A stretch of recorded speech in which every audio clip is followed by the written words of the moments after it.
the still of the night, I think of you. My heart beats with every thought of you. You're the one I can't let go. In your arms I find my home. Love, sweet love, it's you I'm dreaming of. Every moment with you feels like a gift from above. Forever. Though she was with her friends and people she had come to regard as family, her mind was very far from them. She couldn't see Chuck anywhere, neither was Risa anywhere to be found. She felt that raging jealousy coming and held it back in check. She told herself she couldn't care less what the two of them were up to. Her resolve didn't stop it from hurting, didn't stop her from feeling betrayed. She could remember vividly all the kisses they had shared in the garden, how romantic it had been. Did he still remember that he asked her out? Did he remember as he touched Risa, kissed her, made love to her, that only that morning he had sat down with her and nearly confessed his deep feelings for her? Helen took a deep breath, trying to calm herself. By the time she looked up again, her friends had dispersed. She found herself alone. It was no use. Chuck was what he was. He was not going to change for her. She was better off not expecting it. She was better off concentrating on Dave. She was sure that if she tried hard enough, she would come to feel deeply for him like she felt for Chuck. Helen, right? A tiny female voice said to her. She saw Risa standing in front of her. You are right, she answered the girl. There was no indication that she was coming from a man's room. Then again, no girl would want that particular knowledge written all over her, she thought. I can't help the feeling I've seen you somewhere. Helen felt another kind of horror. Would she be talking about her past? Summoning up her courage, she looked her in the eyes. Where? I can't say for now, but it will come to me. I walk with Mma. It is very possible our path has crossed before. That must be it. Have you seen Chuck? I should ask you. The last time I saw you were on your way to his bedroom. Risa laughed. You sound like you don't approve. Helen knew she had to leave before she gave in to the temptation of punching the girl. It is none of my business, she replied instead. Are you sure? I could be mistaken, but I saw the way you looked at him, and I overheard you and Star. Risa smiled sweetly at her.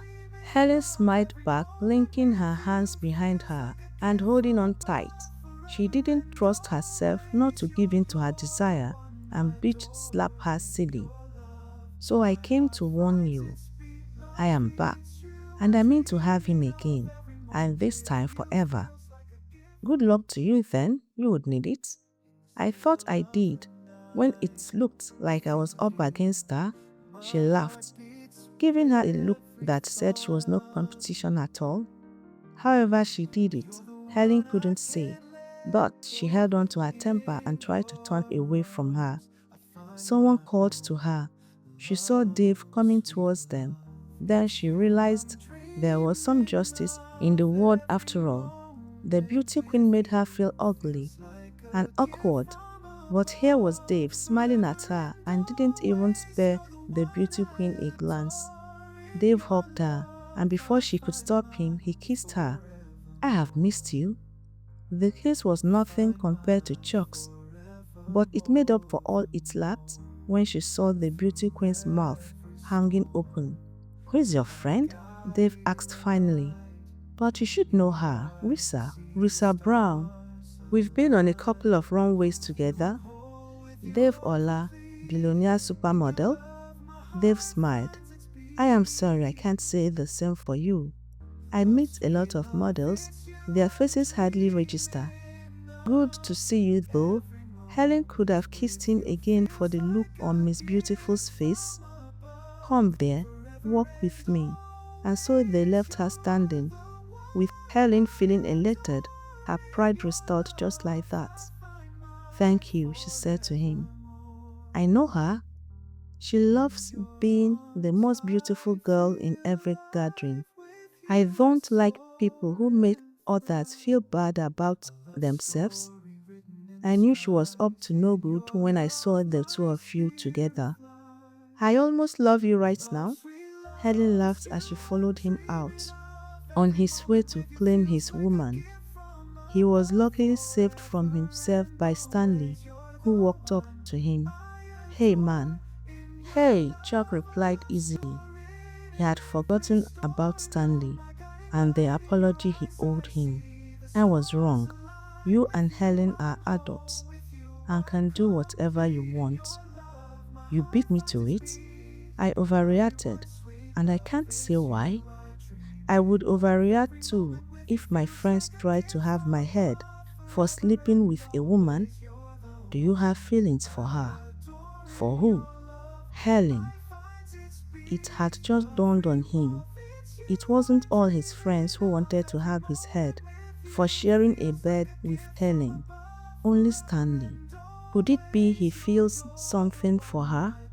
If that was the case, Chuck had no doubt their friendship would come to an end. Such was his feelings for Helen, and it scared the wits out of him. Stanley laughed. "No, not that kind of feelings. Most times, she seems so lost and fragile. I can't explain it. You pity her. No, She invokes a kind of brotherly compassion in me, like Mma could, like Eva would, you know." "Yeah, I know, since I'm still trying to forgive Charles."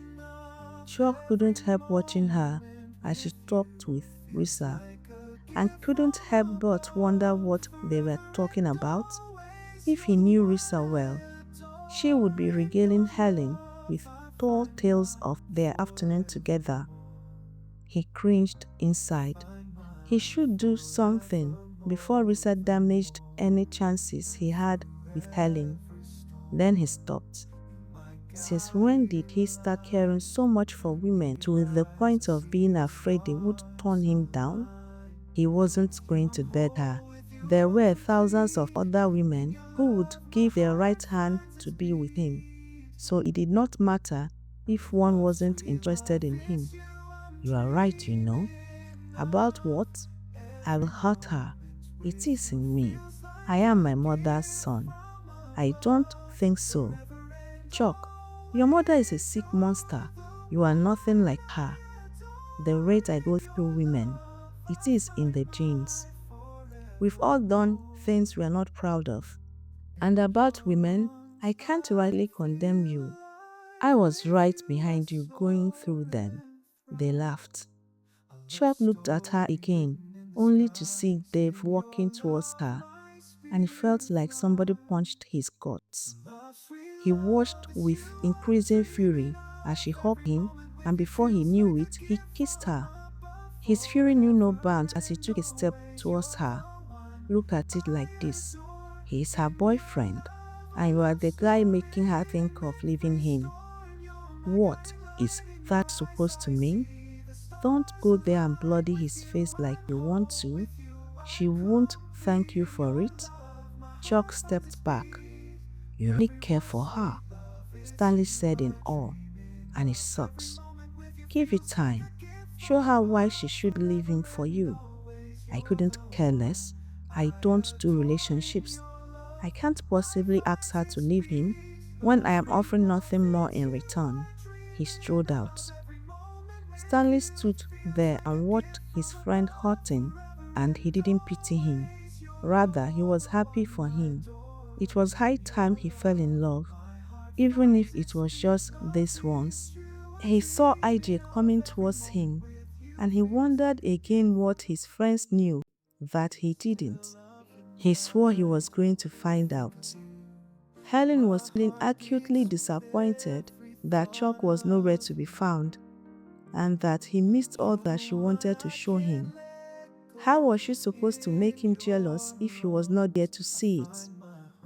Being excited over Dave lost all its appeal. So it came as a surprise when he kissed her, and she gently pushed him away. His kiss was pleasant enough, but she wanted more. She needed the fire that came with Chuck's kiss. She would never settle for less. "Shall we go see the celebrant?" Helen asked, smiling, trying to distract him from the fact that she pushed him away. "I am sorry I can't stay." "Why not?" She hoped it wasn't because of the kiss. When he had taken the direction of the car park, she was sure he wanted to get Sean's gift from his car. But standing beside his Range Rover, she wondered again why he would want to leave. Had he somehow suspected her feelings for Chuck? Or was he offended she pushed him away when he kissed her? "My agent called. I need to be in Milan tomorrow to shoot for the new Armani perfume." "Wow! Congratulations! That is so cool!" Helen exclaimed with relief. "Yeah, not feeling so great about it." "Why ever not?" "Because it also means I have to leave you again without resolving us." She stared at him, feeling sad all of a sudden. He was so handsome, like some African deity. He was some women's dream come true, and he wanted her sincerely. She could see the sincerity in his eyes, but there was only one man for her. He only had the power to. "You've grown very quiet. Does it come as a surprise that I want more than this for us?" She smiled. "I can't honestly say, so you'll wait for me. I will come back soon, even if I have to turn down a contract." "No, don't. Don't turn down a contract. I won't let you make a promise that you might not be able to keep." He opened his mouth to say something, but she stopped him by placing a finger gently on his lips. "Come back when you can, and if we are both single, then we would talk." He nodded and kissed her, and she let herself be kissed. After all, it was the least a woman could do when she was turning a man down. "You guys need a room?" a voice said behind her. She knew without turning around it was Chuck. Dave reluctantly let her go. "Hi, Chuck." "Hi," Chuck said, withholding the urge to wipe the floor with him. How could she do it? How could she kiss two men in the space of just few hours and still live with her conscience? "That was a goodbye kiss," Dave answered. Chuck couldn't care less, but the goodbye part was absolutely interesting. "You are not staying for the party?" "I have to be in Milan tomorrow, but I have asked Helen to make my excuses to Uma." Chuck nodded and looked at Helen. It took all her willpower to come out of the shame engulfing her to look at him deviantly. She had just remembered he had no moral right to condemn her.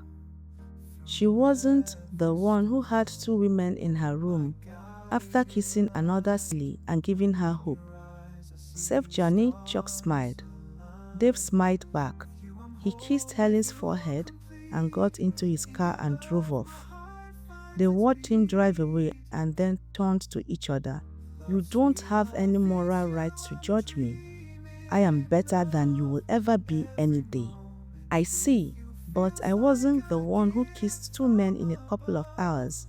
How do you live with it? What do you tell yourself when you are kissing either of us?" "The same thing I'm sure you told Risa and Star when they took turns coming to your bedroom this afternoon. How do you live with yourself?" To her total amazement, he began to laugh. "I am glad it is all funny to you. I mean, mousy Helen could easily be led to believe you care for her with a few calculated kisses to prepare her for a night in your bed. Why you take those who are already burning with it? You have a very dirty mind for how innocent you look. I didn't sleep with either women because I am still preparing mousy Helen for my bed tonight." "In your dreams," she shouted at him. He drew her to him very suddenly. "Make no mistake, Helen, I would have you. It may not be this night, but it will be very soon." "Over my dead body." She couldn't hold on to her temper any longer. She was beyond angry. She was more than furious. She wanted to tear at her head, hit him or something. "Be careful what you wish for, darling," he said and kissed her lightly on the forehead and walked away. Helen didn't know what she was angrier about, that he was so infuriatingly conceited and arrogant, or that she wished he had deepened the kiss. "Get a grip, Helen," she admonished herself as she stood rooted on the spot, watching him get into his Ferrari. He winked at her and drove off. Sweet love, it's you. In the still of the night, I think of you. My heart beats with every thought of you. You're the one I can't let go. In your arms I find my home. Love, sweet love, it's you I'm dreaming of. Every moment with you feels like a gift from above. Forever and always, you're the one I adore. In your love I find my forevermore. Find my forevermore, the more. Through every storm, you're my guiding